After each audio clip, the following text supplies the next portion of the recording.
అండి అందరికీ నమస్తే. ఈ కార్తీక మాసం పుణ్యస్నానానికి అయితే వెళ్ళామండి. అది అమరావతి నగరానికి వెళ్ళాము మేము. ఈ అమరావతి పంచారామాల్లో ఒకటైనటువంటి అమరారామం అని పిలువబడే అమరావతి అండి. ఎంతో ప్రసిద్ధమైనటువంటి శైవ క్షేత్రము. ఈ క్షేత్రము ఎంతో పేరు ప్రసిద్ధిగాంచిన దేవాలయం అండి. అందున ఇక్కడ శివాలయంతో పాటు కృష్ణా నది ప్రవహిస్తూ ఉంటుంది. ఇది ఒక విశేషం అండి. శివాలయంతో పాటు ఇక్కడ నది కూడా ఉండడం అనేది పుణ్యస్నానానికి ఎంతో అనువైనదండి. అందుకని చెప్పేసి మేమైతే ఈ సంవత్సరం పుణ్యస్నానానికి కృష్ణా నదికి అయితే వెళ్ళామండి. ఈ కనుచూపు మేర నది ఎంతో విశాలంగా ప్రవహిస్తూ ఉంటుంది. ఇక్కడ స్నానాల ఘాటు కూడా చాలా వెడల్పుగా అయితే ఉంటుందండి. ఇప్పుడైతే కాస్త నీరు తక్కువగా ఉండడం వలన మనకి చాలా లోతుగా అయితే నది కనిపిస్తుంది. కానీ వర్షాలు బాగా పడినప్పుడు మాత్రం మనకి దేవాలయం గేట్ వరకు అయితే వస్తూ ఉంటుంది వాటరు. అంటే నది ఫుల్గా అయితే ఉంటుంది. అప్పుడు మేమైతే అందరూ లేడీస్ కలిసి స్వామివారి దర్శనానికి అయితే వెళ్ళామండి. అయితే మనకి నదీ స్నానం అంటే ఎంతో ఆహ్లాదంగా ఉంటుందండి. అయితే ప్రశాంతంగా ఉంటుంది నదీ స్నానము. సముద్ర స్నానం అంటే ఆటుపోటులతో వేరే విధంగా ఉంటే నదీ స్నానం మాత్రం మనకి మనసుకి ఎంతో నిర్మలంగా ప్రశాంతంగా అయితే ఉంటుంది.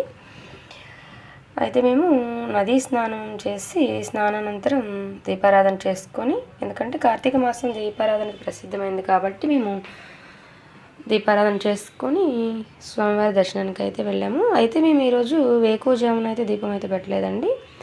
మేము జర్నీ చేసి వచ్చేసరికి కాస్త ఆలస్యమైంది కాబట్టి లేటుగానే దీపారాధన అయితే చేస్తాము. ఆ తర్వాత మేము దేవాలయానికి వెళ్ళాము, స్వామివారి దర్శనానికి వెళ్ళాము. అయితే విశాలమైనటువంటి దేవాలయ ప్రాంగణం అండి.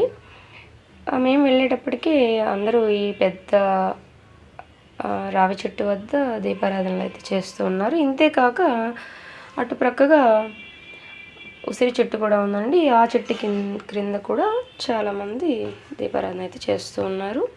కార్తీక మాసం దీపారాధనకు ఎంతో ప్రసిద్ధమైనది కాబట్టి వారుజామునే దీపం పెట్టడం అనేది ఒక విశేషం అండి. అయితే మేము స్వామివారి దర్శనానంతరం దేవాలయం చుట్టూ ఉన్న ఉపాలయాలను కూడా దర్శించుకున్నామండి. ఈ దేవాలయం చుట్టూ వీరభద్రుడు, జ్వాలాముఖి అమ్మవారు, ఇంకా చాలా ఉపాలయాలు ఉన్నాయి.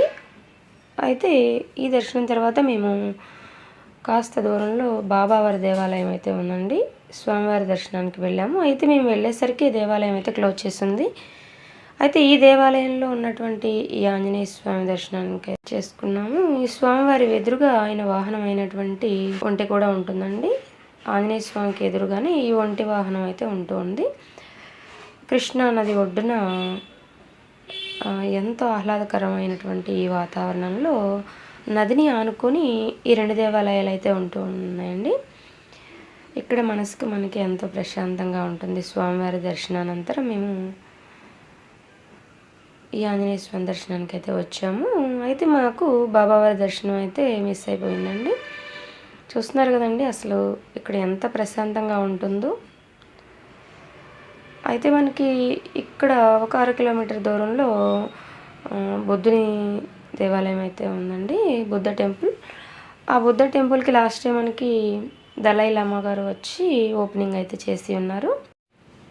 ఈ బౌద్ధ దేవాలయం కొద్దిపాటి స్థలంలో నిర్మించినా కూడా చాలా చక్కగా ముచ్చటగా ఇప్పుడు టూరిజంకి ఎంతో ఆహ్లాదంగా ఉంటుందండి.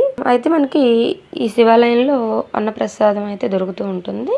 అయితే మేము వేళ మించి వెళ్ళడం వల్ల మాకు అన్నప్రసాదం అయితే దొరకలేదు. కానీ బాబావారి దేవాలయం ఎదురు కూడా అన్న సత్రం అయితే నిర్మించారండి.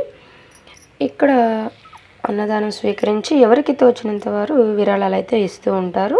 మాకు అదృష్టం కొద్దీ బాబావారి వద్ద పెట్టిన వారి పాదాల వద్ద పెట్టినటువంటి అన్నప్రసాదం అయితే మాకు లభించింది. మేము అది ఎంతో అదృష్టంగా అయితే భావిస్తున్నాము. అయితే నేను నదీ స్నానంలో గమనించిన విషయం ఏంటి అంటే, ఈ అరటి డొప్పలు ఇవన్నీ వేయడం వలన నది ఎంతో కలుషితం అవుతున్నట్లయితే నాకైతే అనిపించిందండి. ఎందుకంటే నది మొత్తం అవే కనిపిస్తూ ఉన్నాయి. ముఖ్యంగా ఇది మనం గుర్తుంచుకోదగిన విషయం అండి. ఈ నదులను మనం అయితే కలుషితం అయితే చేయకూడదండి.